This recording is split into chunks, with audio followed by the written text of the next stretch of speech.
Vovo et le loup, un conte populaire polonais, lecture par Christophe Tabar. Il y avait une fois dans un village de Pologne un bébé nommé Monika, si joli, si tendre, si gracieux, qu'il faisait le bonheur de sa maman. Chaque jour, la maman jouait avec Monika, la promenait, lui racontait des histoires. Mais il fallait qu'elle travaille à la ferme, nourrisse les poules, prépare le dîner. Alors elle confiait Monika au gros chien Vovo, qui restait toute la journée attaché près de sa niche. Vovo, lui aussi, était fou de Monika. Lorsqu'il poussait sa truffe dans son cou, la petite fille éclatait d'un rire si cascadant et si gai que le bon chien en avait les yeux humides d'émotion. Et le papa aussi, lorsqu'il rentrait des champs, se sentait irrésistiblement attiré par le sourire de la petite fille et oubliait tout le reste. Ce qu'il oubliait surtout, c'était de nourrir le chien. Et la maman, après le repas, tout occupée par le plaisir de donner le bain à Monika, de caresser son petit ventre rond, d'écouter son gazouillis de source, oubliait elle aussi de nourrir Vovo. Vovo ne se plaignait pas, il aimait tellement Monika, mais il maigrissait. Son poil était devenu terne, gris, comme un poil de loup. Sous sa peau flasque apparaissaient les côtes. Ses yeux brûlaient de fièvre. De jour en jour, Vovo devenait plus faible. Il ne retrouvait un peu de force que lorsqu'il gardait Monika. Alors il se nourrissait du rire de Monika, du gazouillis de Monika, des gestes tendres de ses petites mains. Il dépérit tant qu'un jour, il sentit venir la mort. Défaillant, il réussit à ôter son collier. Le pauvre avait tellement maigri que la sangle de cuir glissa facilement par-dessus sa tête. Puis il poussa une dernière fois sa truffe dans le cou de Monika, écouta cascader son rire d'ange, et, les yeux pleins de larmes, quitta la ferme. Mais à peine avait-il franchi la barrière que le rire de Monika s'arrêta net. Le cœur lourd, Vovo chemina jusqu'au bois dans lequel vivait un vieil ami à lui, le loup. « Comme te voilà arrangé !» s'exclama le loup lorsqu'il aperçut Vovo. « Ma parole, tu n'as pas mangé depuis des semaines. » Le bon chien secoua la tête sans pouvoir répondre, étranglé par les larmes. Le loup trouva dans sa tanière un vieux reste de poule et l'offrit à Vovo, qui mâcha lentement une bouchée après l'autre, avec effort. Puis, un peu réconforté, il raconta son histoire. « Depuis que Monika est dans la maison, les maîtres oublient de me nourrir.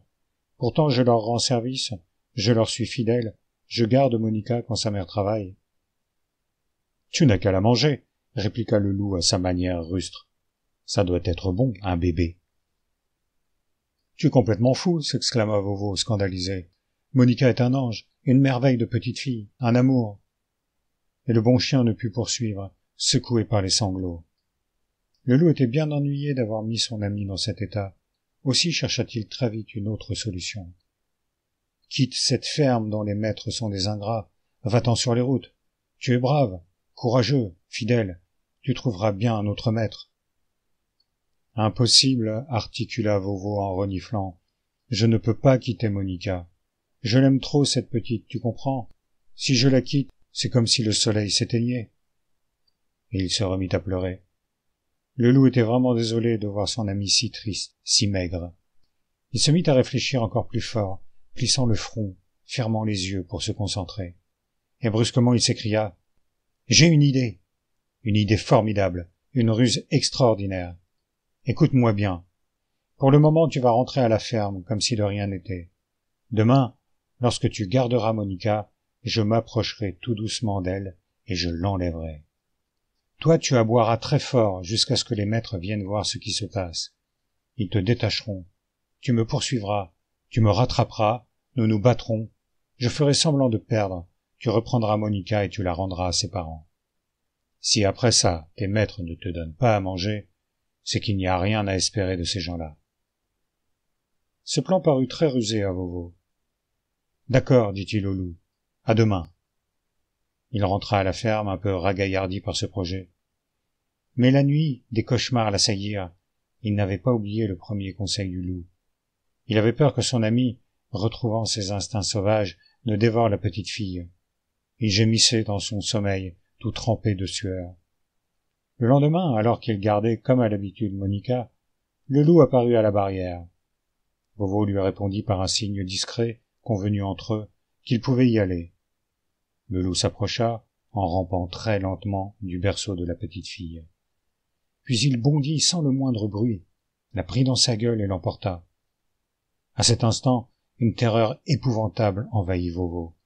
Il se mit à hurler si fort, si désespérément, que les maîtres accoururent aussitôt, et, apercevant le loup qui tenait dans sa gueule Monica, ils détachèrent le chien qui bondit, fila comme une flèche sur la piste du loup, lui sauta sur l'échine de tout son poids.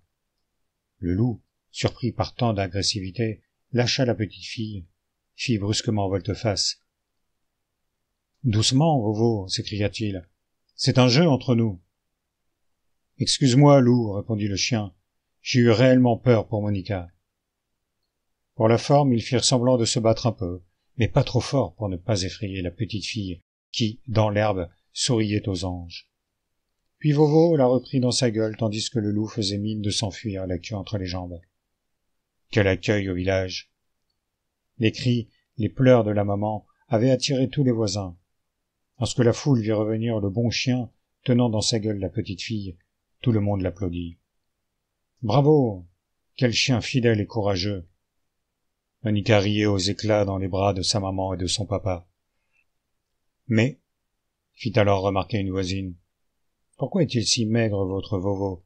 Il ne lui reste plus que la peau sur les os. » Les parents regardèrent attentivement leur chien pour la première fois, peut-être depuis la naissance de leur petite. Ils rougirent brusquement.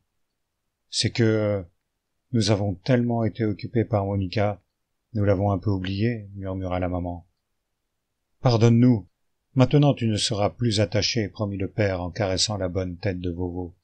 Tu pourras aller à ta guise dans la ferme et plus jamais nous n'oublierons de te nourrir. » Ainsi fut fait.